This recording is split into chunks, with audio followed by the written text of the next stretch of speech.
Bismillahirrahmanirrahim. Alhamdulillahirabbil alamin. Wassalatu wassalamu ala asyrafil anbiya'i wa imamil mursalin sayyidina wa habibina wa maulana Muhammadin wa ala alihi wa sahbihi ajma'in. Hasbunallahu wa ni'mal wakil, ni'mal mawla wa ni'mal nasir, wa la hawla wa la quwwata illa billahil aliyyil azim. Allahumma anfa'na bima 'allamtana wa 'allimna ma yanfa'una bi rahmatika ya arhamar rahimin. Amin ya rabbal alamin. Al-Mukarramun seluruh pengurus DKM Masjid Jami Al-Farouk, Ketua DKM Bapak Jambul Bapak, para asatid guru-guru kita, Bapak Ustaz Burhanuddin, Bapak Ustaz Endi, Bapak Ustaz Haji Wasid, orang kita, Bapak Jika Nabi, seluruh para sesepuh kita, koordinator Majelis Umum OPO dan seluruh jamaah yang hadir tanpa terkecuali. Semoga kita semua senantiasa Allah sehatkan lahir batin kita, Allah tambah keberkahan hidup kita, Allah istiqomahkan kita di dalam kebaikan dan telah wafatkan dalam keadaan husnul khotimah. Amin ya rabbal alamin. Alhamdulillah wa syukurillah. Pada kesempatan malam hari ini kembali Allah mengumpulkan kita di salah satu amal surganya Allah, yaitu majelis ilmu melanjutkan kajian kitab Nasrul Ibad. Sebelum kita melanjutkan kajian ini, yang pertama saya ingin mengucapkan selamat datang, marhaban ahlan wa sahlan saudara kita yang sudah selesai menunaikan ibadah umroh. Semoga tadinya lihat saya, semoga menjadi umroh yang mabrur, dan kita semua yang belum berangkat semoga diizinkan oleh Allah menunaikan umroh dan haji. Amin ya rabbal. Bu, ingin umroh nggak? Kalau mau bareng saya, insya Allah 9 Oktober. Ya, kalau mau bareng saya, insya Allah besok bulan Oktober tanggal 9. Mau bareng nggak? Pak, mau bareng nggak Pak? Ayo, masih ada waktu, diurus. Insya Allah 9 Oktober yang sudah terdaftar ada 27 orang. Kemudian mau bareng dari 30 orang. Yang kedua, bagi yang sedang ulang tahun yang bernama Wana dan Cidi, mana? Oh enggak hadir. Kita doakan semoga Wana dan Cidi Allah panjangkan umurnya, Allah sehatkan lahir batinnya, Allah mudahkan segala urusannya, dan Allah tambah keberkahannya. Bijahi habibina sayyidina wa maulana Muhammad sallallahu alaihi wasallam wa bi barakatil Fatihah. A'udzu billahi minasy syaithanir rajim. Bismillahirrahmanirrahim. Alhamdulillahi rabbil alamin. Ar-Rahmanir Rahim. Maliki yaumiddin. Iyyaka na'budu wa iyyaka nasta'in. Ihdinas siratal mustaqim. Siratal ladzina an'amta 'alaihim ghairil maghdubi 'alaihim waladdallin. Amin amin ya rabbal alamin. Alhamdulillah, semoga dijabah. Dan yang mau ulang tahun nanti laporan sama Om Rio. Habis depan ada yang ulang tahunnya. Kasih duduk lagi Om. Baik Bapak Ibu jamaah yang dirahmati Allah, kita kembali melanjutkan kajian kitab Nasrul Ibad. Kita masih pada bab sudasi, Kemarin kita sudah masuk pada maqalah yang keempat, cuma belum selesai ya. Pada maqalah yang keempat kemarin, sesungguhnya Allah Subhanahu wa Ta'ala menyembunyikan 6 perkara di dalam 6 perkara. Yang pertama, Allah menyembunyikan ridhonya di dalam setiap ketaatan kita. Dan yang kedua, Allah menyembunyikan murkanya di dalam setiap kemaksiatan. Sekarang kita lanjut yang ketiga. Bismillahirrahmanirrahim. Wa katama lailatal qadri fi syahri Ramadan. Yang ketiga, wa katama, dan Allah menyembunyikan Lailatul Qadri, yaitu malam Lailatul Qadar. Fi syahri Ramadan, Allah sembunyikan di dalam bulan Ramadan. Ini yang menjadi motivasi kita. Kenapa di bulan Ramadan kita harus lebih serius, lebih sungguh-sungguh. Di tanggal berapa? Ini yang dirahasiakan. Lailatul Qadar itu di malam keberapa itu masih dirahasiakan sampai sekarang. Walaupun banyak pendapat-pendapat yang mengatakan Ramadan itu ya di antara sebulan itu tersembunyi. Ada yang mengatakan Ramadan itu antara malam 17 sampai 30 atau sampai selesai. Ada yang mengatakan Ramadan itu tersembunyi di 10 hari terakhir.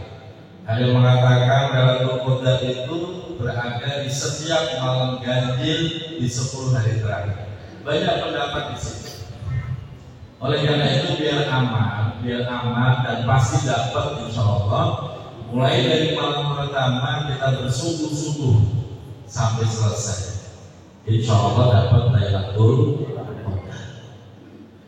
Dari sekian pendapat itu yang paling kuat adalah pendapat yang mengatakan bahwa malam Lailatul Qadar Allah sembunyikan di 10 hari terakhir.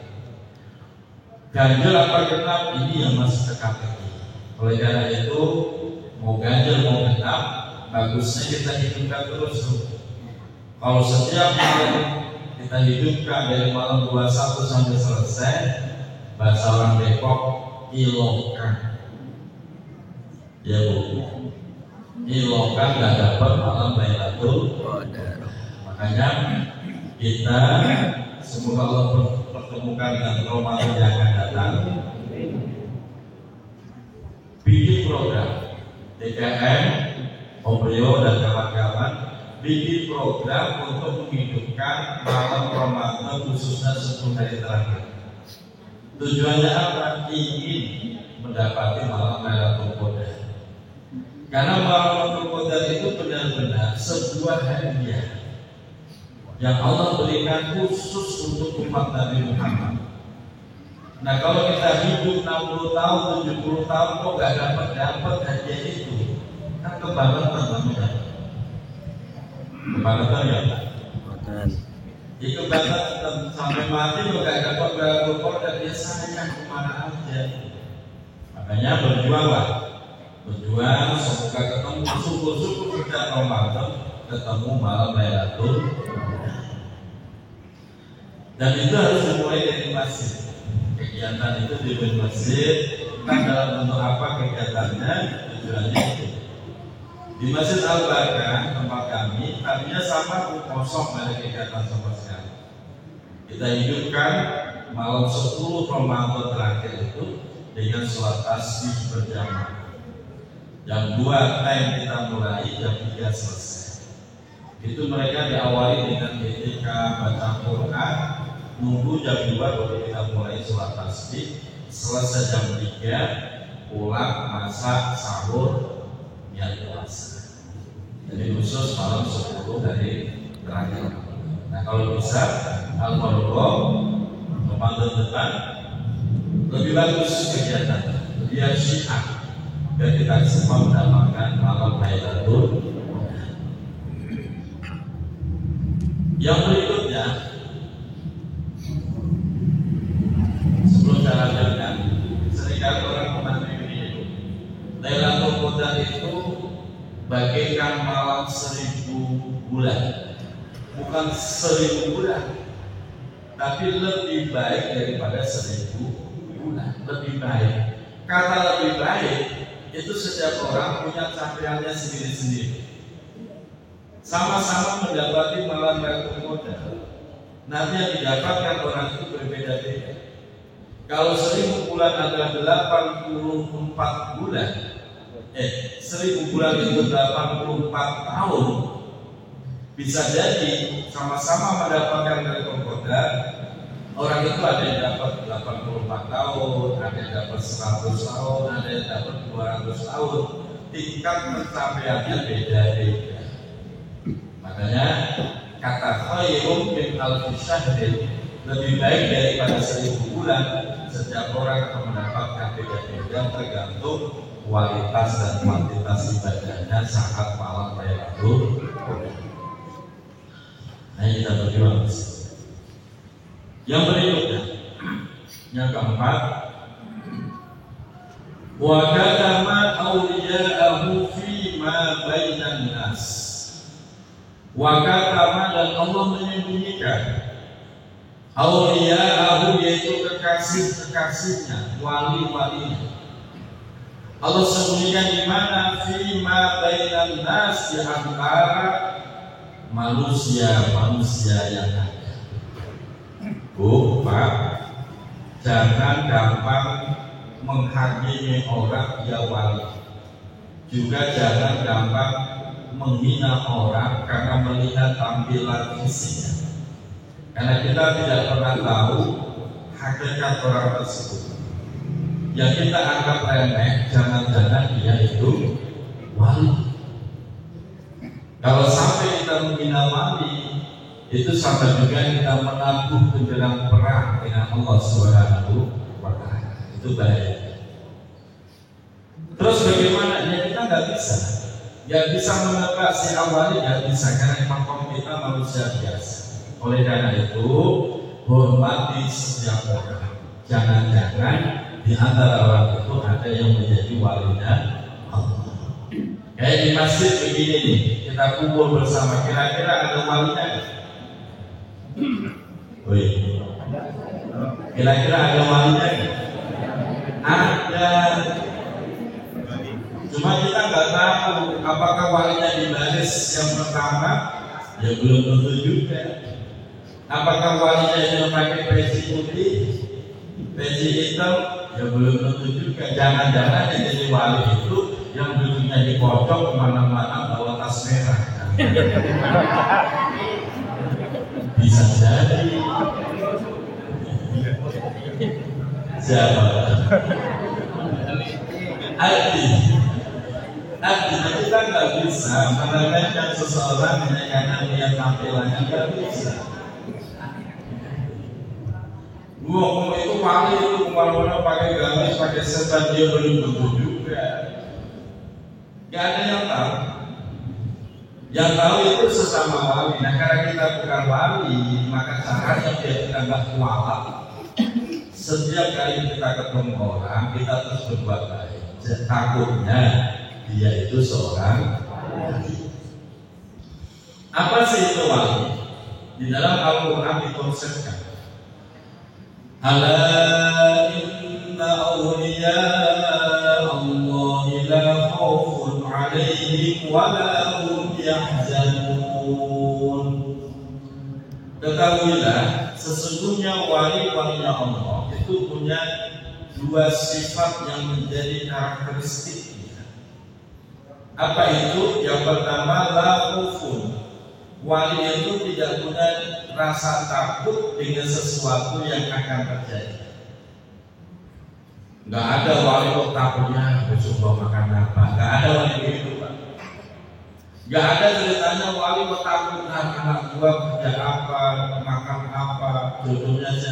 Nggak ada ketakutan semacam itu. Itu ciri-ciri pertama orang itu dianggap wali. Nggak ada ketakutan. Dia selalu percaya diri, selalu yakin, selalu berbaik sangka. Kenapa? Karena dia udah kenal dekat dengan Allah, udah akrab, udah benar-benar makrifat. sehingga nggak ada yang perlu ditakutkan karena semua sudah diatur oleh Tuhan. Jadi yang kedua, wali adalah walahum yahzanun. Wali itu tidak punya rasa sedih dengan sesuatu yang sudah terjadi. Ditinggal mati istri itu ya nggak sedih. Saya juga percaya Bapak nggak akan sedih kan? Sedih nggak Bapak tinggal istri mati?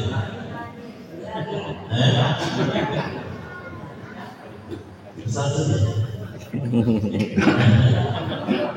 Serba salah bilang nggak sedih. Bukannya jaga wahyu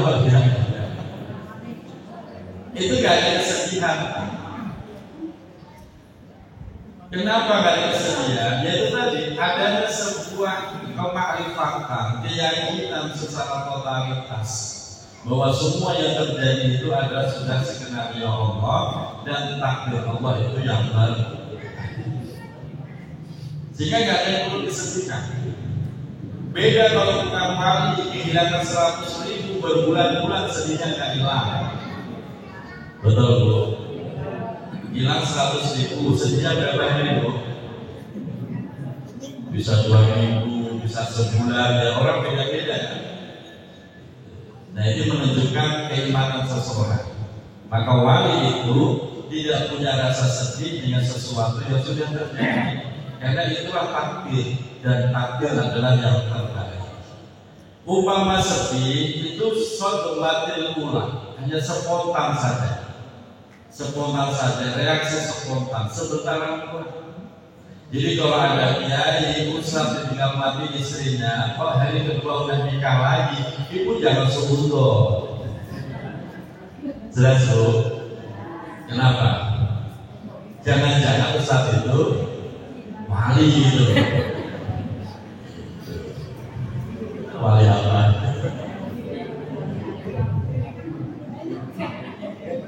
Jadi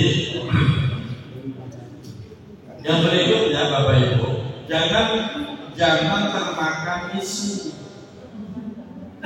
wali. Kenapa kau tahu wali? Itu khariqul hadat, kelakuannya aneh. Kelakuannya aneh, orang-orang sholat dia malah minggir ke pojokan. Jangan-jangan dia sholat di Mekah. Itu bukan khariqul hadat, itu memang benar-benar gak sholat. Jangan percaya kalau ada orang ngaku makrifat, tapi waktunya sholat dia gak sholat.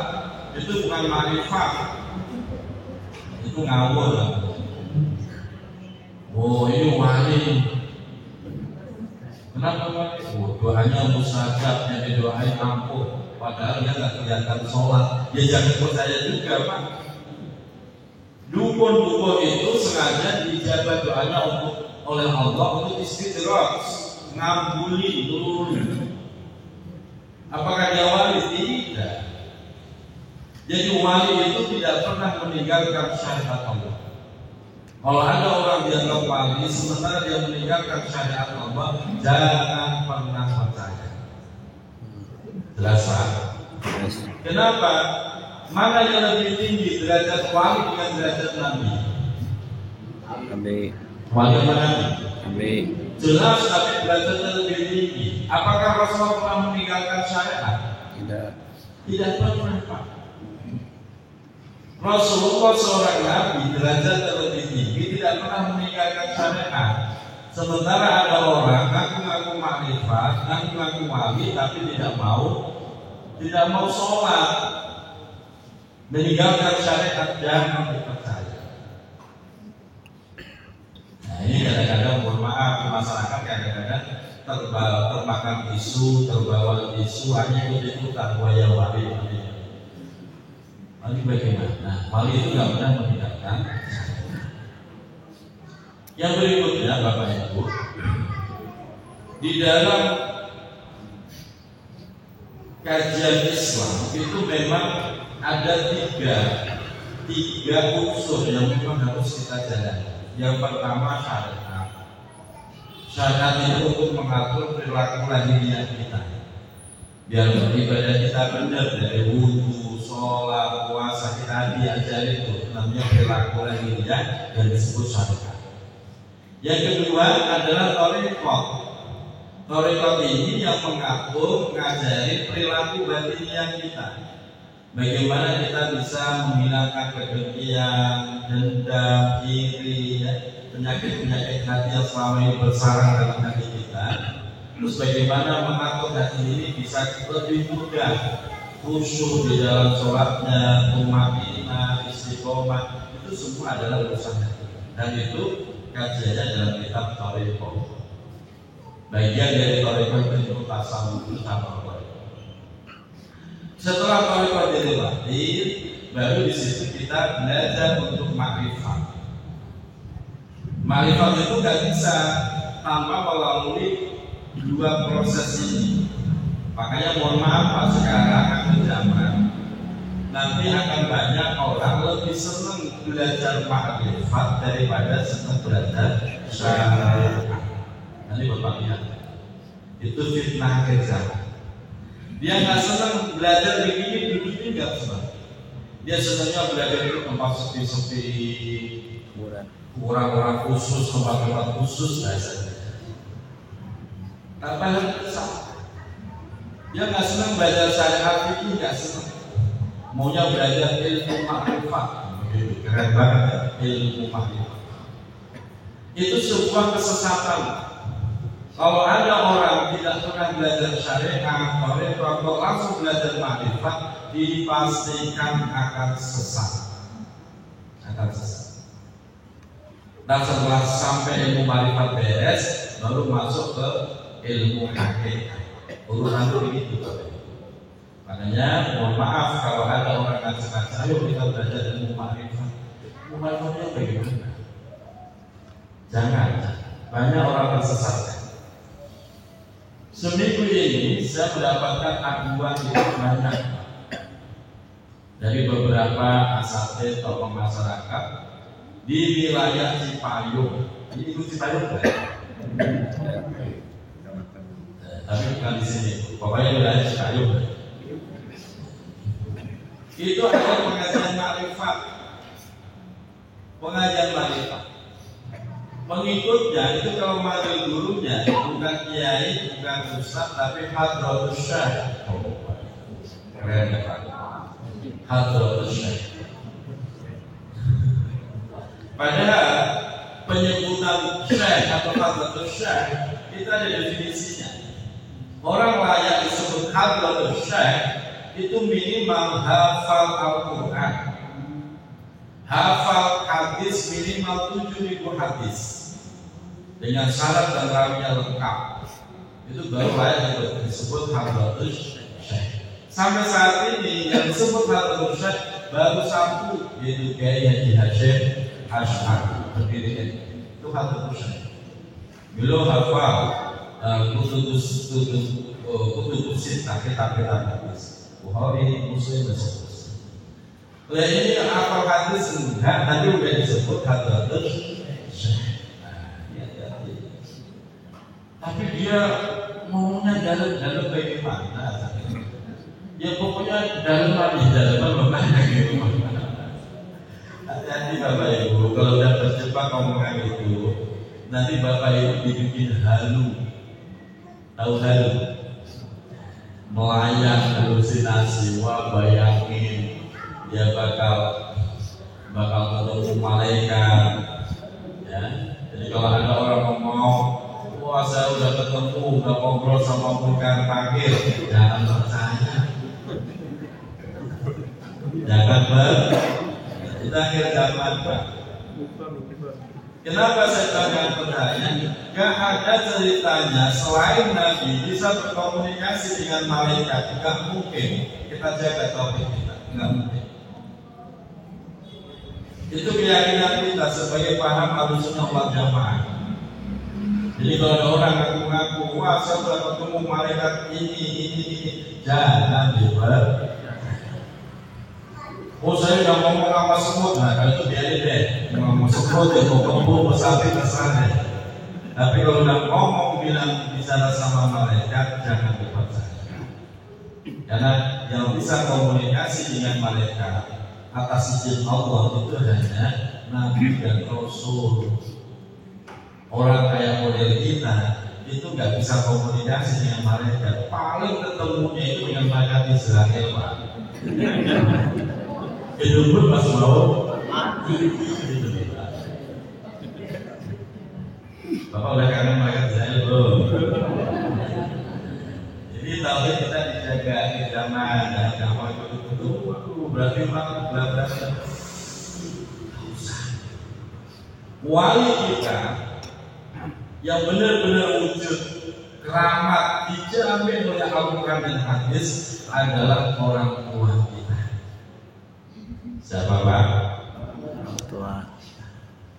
Itulah wali yang sesungguhnya.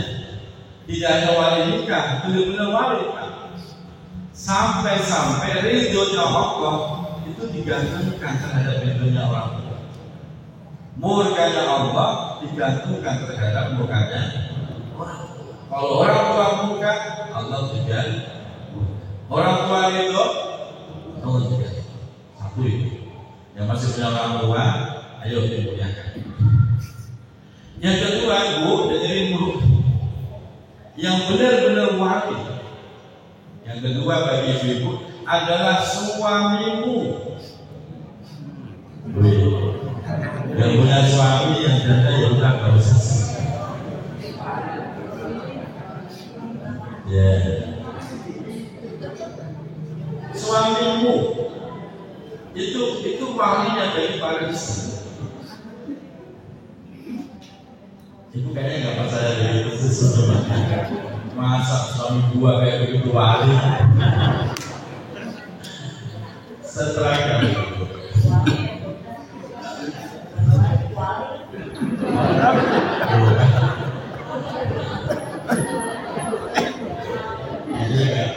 Ini saya suaminya gua.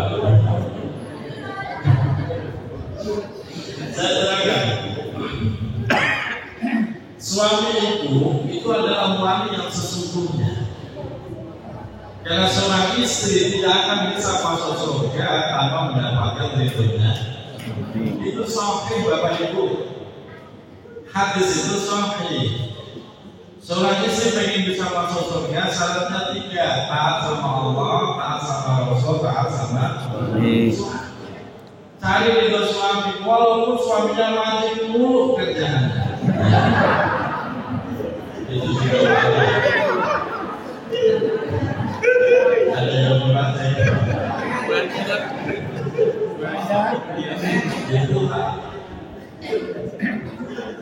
Maka tadi saya katakan walaupun suami itu tukang mabuk sekalipun, betul. Walaupun suami itu tukang mabuk sekalipun, itu wali bagi istrinya.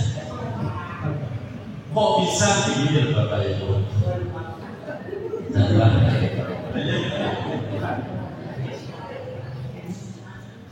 Tadi sudah sampaikan bahwa syarat masuk surga seorang istri harus mendapatkan ridho suami. Walaupun suaminya tukang mabuk, iya, tukang mabuk sekali. Kenapa demikian? Karena mabuknya suami dosa ditanggung sendiri. Ibu gak ada urusan. Tugas ibu cuma satu, bagaimana suami ridho sama ibu kita. Selama suami walaupun tukang mabuk, tapi nyuruhnya kok benar, wajib kerjakan. Selama sebaliknya, walaupun suaminya kelihatan ahli ibadah, kok nyuruhnya nggak benar, ya jangan ditaati. Artinya, walaupun dia mabuk, masih mengizinkan ibu sholat, masih nyuruh ibu ngaji, masih nyuruh ibu bangunin, masih ibu di sini bangunin tahajud. Walaupun mabuk, iya, itu wanita. Jadi jangan sampai begini, seorang istri merasa ibadahnya lebih baik, terus nyepelin suaminya karena masih mabuk, terus nyakitin hati suaminya gara-gara suaminya masih mabuk. Jangan. Ibu gak dapat ridhonya, susah masuk surga. Makanya ada sebuah kisah. Teman saya orang pasang putih datang ke rumah sama anaknya, ada babu. Yai mohon saran nasihat.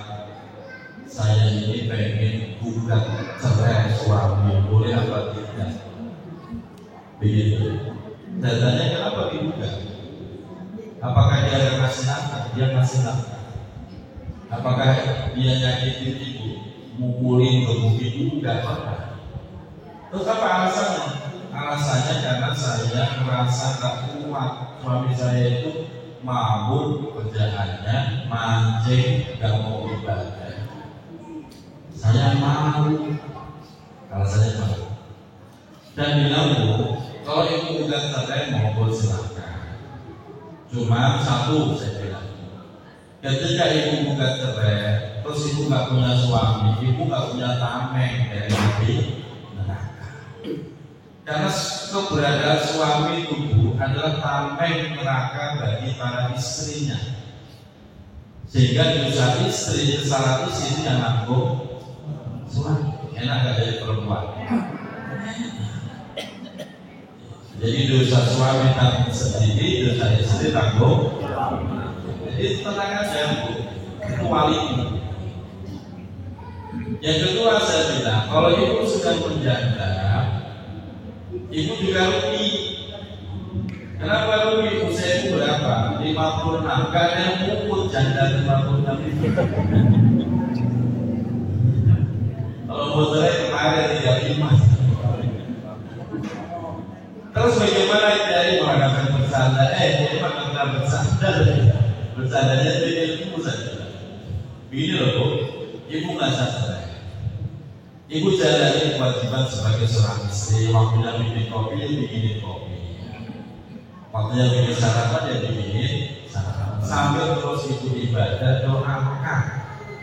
Nanti biar Allah berikan pintu taubat untuk suami. Alhamdulillah. Dalam waktu 3 tahun suami berubah, ketemu taubatnya, sekarang rajinnya luar biasa.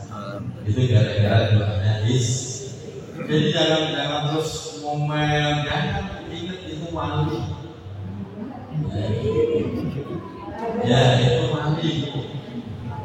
Selama dia tetap kasih nafkah lahir batin, gak ada masalah itu. Dia nggak mau sholat, dia mau terserah, itu urusan suami, dosa tanggung sendiri. Jelas ya?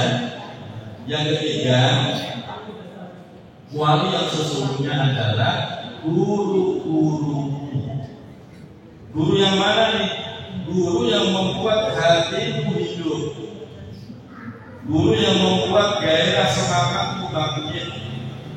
Guru yang setiap kali kita menatapnya, hati ini bawaannya pengen jadi orang baik. Itu namanya guru sejati. Kalau ibu sudah menemukan guru sosok model begitu, itu wali. Cari itu, cari berkahnya, cari doanya. Jangan sekali-kali nyakitin hatinya. Ini disebut Rasulullah bahwa ulama itu beracun. Beracun itu artinya ketika disakiti, kok hatinya nggak terima, dia mah diam nggak balas, tapi Allah yang akan membalas. Dagingnya beracun, darahnya beracun. Dalam arti kalau kita berani dari mengganggu dirinya, kita yang kena nafsu. Itu ulama yang seperti itu, Pak. Tapi kalau ulama yang ember, aman itu, bukan wali. Jadi ulama yang dimaksud di sini adalah guru, adalah mereka. Saat kita menatap dia, bawaannya kita pengen jadi orang baik. Bawaannya kita pengen tambah rajin ibadah. Itu namanya ulama sejati, guru sejati, yang bisa mendidik kita lahiriah, batiniah, dan Tuhannya kita.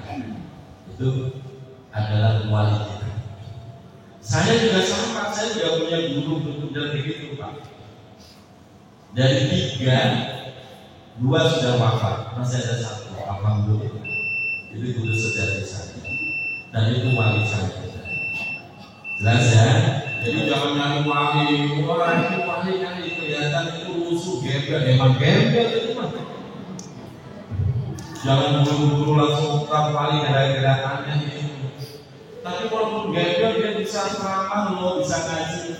jangan buru-buru ngecap wali, juga jangan buru-buru ngeragain artinya kembali kepada teks, Allah menyembunyikan walinya itu di antara manusia.